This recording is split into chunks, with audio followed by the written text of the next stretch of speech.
القدس العالمي في آخر يوم جمعة من شهر رمضان المبارك الذي أعلنه الإمام الخميني قدس سره الشريف يوما عالميا للقدس بعد انتصار الثورة الإسلامية المباركة في إيران عام 1979.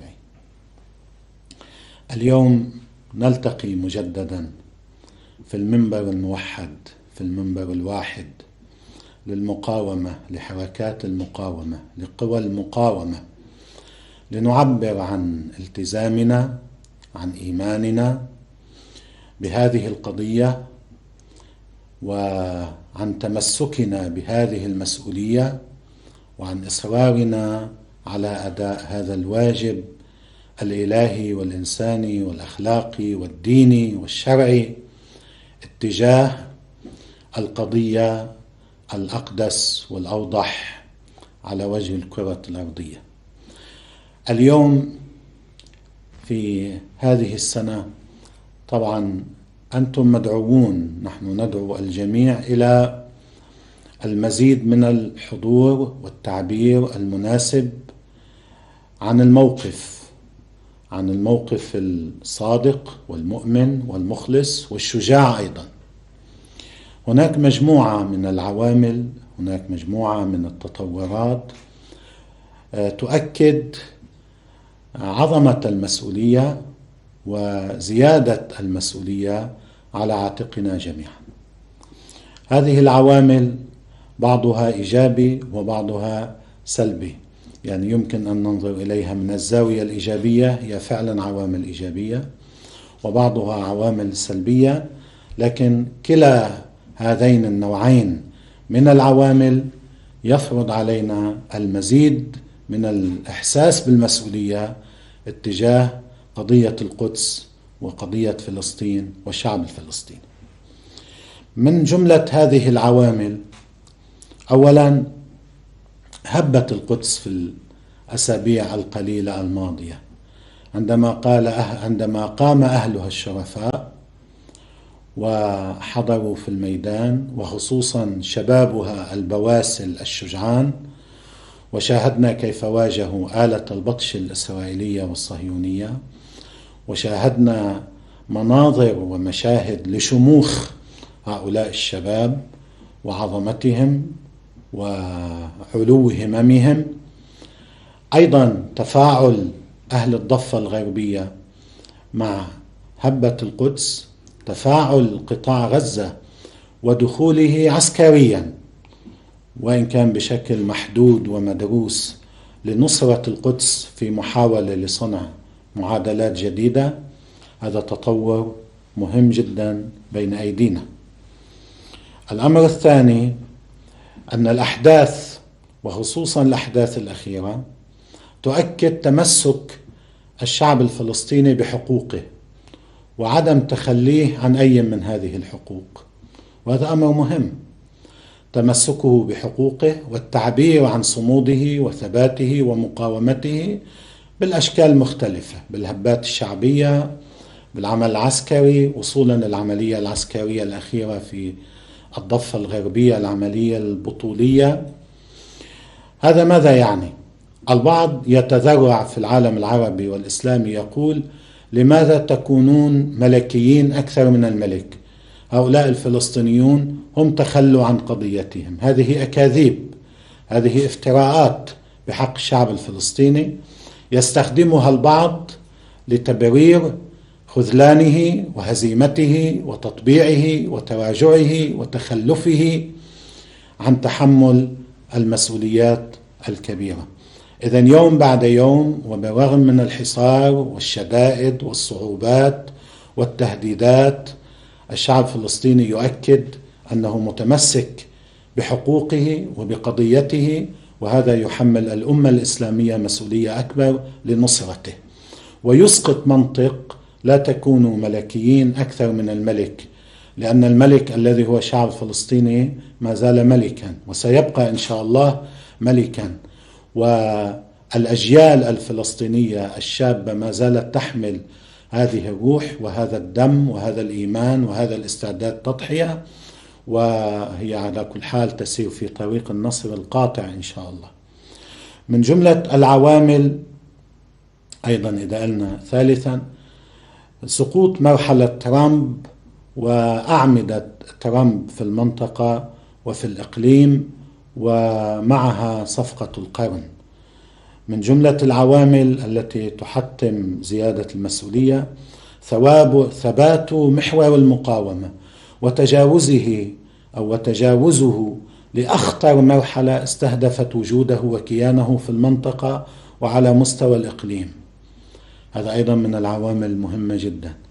اليوم يقف خلف الشعب الفلسطيني وخلف القضية الفلسطينية محور مقاومة جاد وصادق وحقيقي لم يمر في العقود الماضية. كنا نسمع الكثير من الخطابات العربية في القمم العربية في الجامعة العربية، كلام فاضي.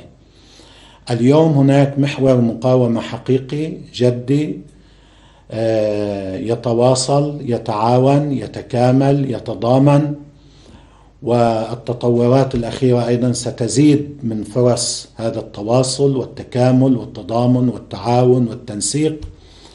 هذا أيضا من العوامل المهمة والمبشرة والتي تجعلنا نشعر بأن القدس أقرب.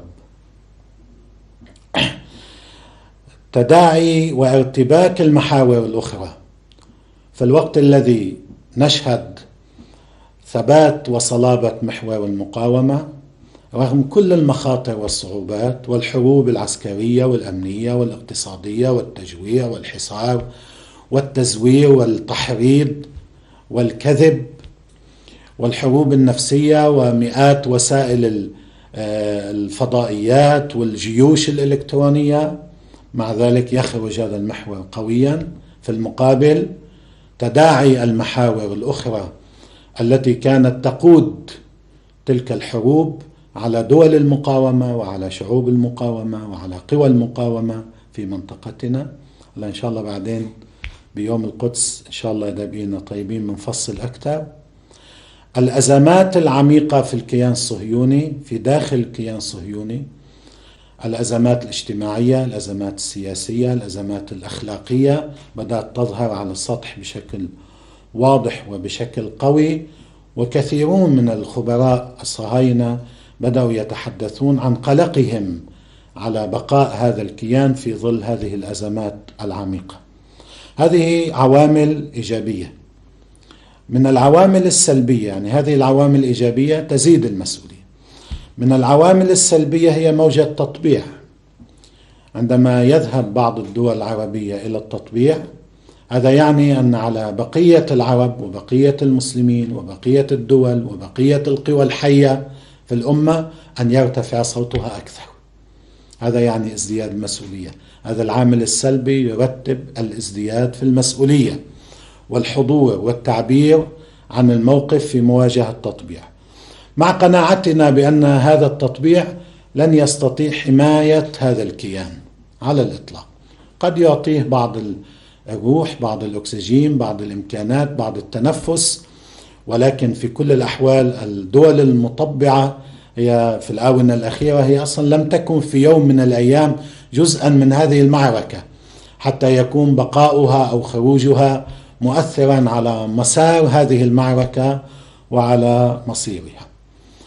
بطبيعة الحال هذه مجموعة من العوامل إضافة إلى الأوضاع الإقليمية المستجدة، الأوضاع الدولية المستجدة، بعض الانفراجات التي تحصل عمليا في الإقليم، بعض الرايات البيضاء التي بدأت ترتفع هنا وهناك لتعترف ولو بشكل من الأشكال بهزيمتها أو بفشلها أو بانسداد الأفق أمامها. كل هذه الأمور تجعلنا نشعر بأننا إلى القدس أقرب من أي وقت مضى. طبعا المسؤولية في يوم القدس هي تقديم كل أشكال الدعم للشعب الفلسطيني، للمقاومة الفلسطينية. محور المقاومة يجب أن يزداد تماسكا وهو متماسك، يجب أن يتحضر أكثر، يجب أن تشتد قوته أكثر، لأن المستقبل يصنعه في هذه المنطقة محور المقاومة. كلمة أخيرة للإسرائيليين أنفسهم. أنا أقول لهم: أنتم تعرفون في قرارة أنفسكم، سواء بالخلفيات الدينية أو بالخلفيات العقائدية، أو هو موجود في كتبكم أو في نبوءاتكم، وما يقوله أيضا بعض كباركم وبعض خبرائكم وبعض حاخاماتكم. أنتم تعرفون أن هذا الكيان ليس له مستقبل، وأنه في معرض الزوال، وأن عمره المتبقي هو عمر قصير جدا. ولذلك أنتم في هذه المعركة تضيعون جهودكم، وشبابكم يضيعون شبابهم ودماءهم بلا طائل. في كل الأحوال المنطق السليم الذي يجب أن يوجه إلى كل المحتلين والغزاة هو أن يتركوا الأرض التي احتلوها لأهلها الحقيقيين، وليعودوا من حيث أتوا، وإلا ستتم إعادتهم بأي شكل من الأشكال، بالقوة أو بغير القوة. هذه الأرض هي للشعب الفلسطيني، هي لشعوب هذه المنطقة على اختلاف انتماءاتها الدينية والإيمانية والعقائدية، لكن هذه الأرض ليست لإسرائيل ولا للمستعمرين والمحتلين والمستوطنين الآتين من كل أنحاء العالم. نحن نؤمن بهذا المستقبل القريب، نؤمن به بقوة، وهذا الإيمان لا يستند فقط على أسس عقائدية وفكرية، بل يستند أيضا على الوقائع والتطورات التي تحصل، وخصوصا التي حصلت في العقود الأخيرة والسنوات الأخيرة وما نحن مقبلون عليه على مستوى المنطقة. أنا أود أيضا في ختام هذه الكلمة المختصرة أن أحيي الروح العظيمة للقائد الشهيد الكبير الحاج قاسم سليماني، الذي يبقى اسمه وتبقى صورته وروحه وبصماته وفكره الاستراتيجي وحضوره الميداني وأنفاسه تبقى حاضرة بقوة في كل ساحات وميادين هذا المحور، والذي لا يمكن أن ننساه وننسى شهادته العظيمة، ولا ننسى فضله الكبير، ولا ننسى حضوره العظيم إلى جانب كل قوى المقاومة في منطقتنا. وأيضا يجب أن أختم بالتحية إلى الشعب الفلسطيني، إلى شباب القدس، إلى كل أبناء هذا الشعب المظلوم المجاهد المقاوم الصابر المتمسك بحقوقه. ودائما كما كنت أقول في كل مناسبات، الأصل طالما أن الشعب الفلسطيني متمسك بهذه الحقوق ويواصل نضاله، من تخاذل في هذا العالم لن يستطيع أن يصفي القضية الفلسطينية. الشعب الفلسطيني وجوده اليوم في الساحات هو الحجة الإلهية الكبرى على كل عربي وعلى كل مسلم وعلى كل إنسان حر في هذا العالم، الذي تطالبه المسؤولية بأن يقف بقوة وبكل إمكاناته وقدراته إلى جانب هذا الشعب. في يوم القدس بالرغم من الكورونا، أي شكل من أشكال التعبير الذي لا يتنافى مع الإجراءات الوقائية نحن ندعو إليه ليكون التعبير صارخا وقويا إن شاء الله.